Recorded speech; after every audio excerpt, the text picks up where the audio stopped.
اگر آپ چاہتے ہیں کہ جادو کا کوئی خاص وظیفہ ہو تو وہ آپ صلی اللہ علیہ وسلم کی طرف اللہ تعالیٰ نے جبرائیل کو بھیجا تھا. جبرائیل نے آگے بتایا تھا کہ حسنین کریمین پہ آپ یہ پڑھ کے دم کیا کریں ماشاء اللہ لا قوت الا باللہ، اس سے نظر بد نہیں ہوگی. ٹھیک ہے.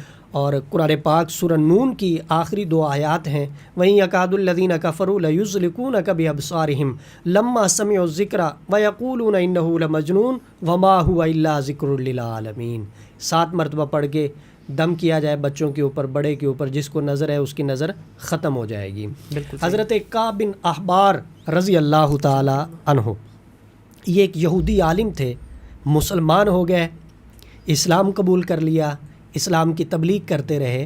وہ فرماتے ہیں کہ حضور نے مجھے ایک دعا بتائی تھی، اس دعا کو سرچ کر لیا جائے، کعب بن احبار کے نام سے وہ دعا موجود ہے. ٹھیک ہے. جادو سے حفاظت کے لیے بہت زبردست دعا ہے. یہ دعا ہے دعائے کعب بن احبار کے نام سے. ٹھیک ہے. اس دعا کو پڑھنے والا بندہ جادو سے محفوظ رہے گا. بالکل صحیح سر. لاسٹ پہ بس یہ چیز بتا دیجیے، سورۃ بقرہ کے بارے میں بھی کہا جاتا ہے کہ سورۃ بقرہ اگر گھر میں پڑھ لی جائے یا اس کی تلاوت لگا دی جائے تو اس سے بھی جتنا جادو ٹونا سے، نظر بد سے محفوظ رہتے ہیں. جی بالکل. سورہ بقرہ جو ہے جس گھر میں تلاوت ہو اس کی، اس گھر سے جادو کے اثرات، جنات کے اثرات یہ ختم ہو جاتے ہیں. بالکل صحیح. اور ہم بھی یہ کہتے ہیں کہ سورہ بقرہ کی روزانہ گھر کے اندر تلاوت کرنی چاہیے، گھر کو قبرستان نہیں بنانا چاہیے.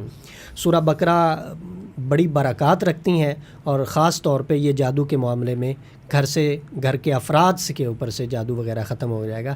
بلکہ میں یہ کہتا ہوں کہ جو بندہ گھر میں سورہ بقرہ کی تلاوت کرے اسے چاہیے کہ گھر میں استعمال ہونے والا نمک اپنے پاس رکھے، چینی اپنے پاس رکھے، پانی اپنے پاس رکھے، اس کے اوپر دم کرے اور اس کو پھر گھر میں استعمال کرتے رہیں. بیماریاں بھی اس سے دور ہوں گی اور جادو وغیرہ کا بھی خاتمہ ہوگا. پوری پڑھنی ہے کیونکہ طویل ہے کافی ماشاءاللہ یہ. جی پوری پڑھنی ہے. اگر کوئی بندہ اس کو پورا نہیں پڑھ سکتا تو احادیث مبارکہ کے اندر اس کی جو آخری آیات ہیں سورہ بقرہ کی وہ بھی بے حد مفید ہیں. کتنی آیات؟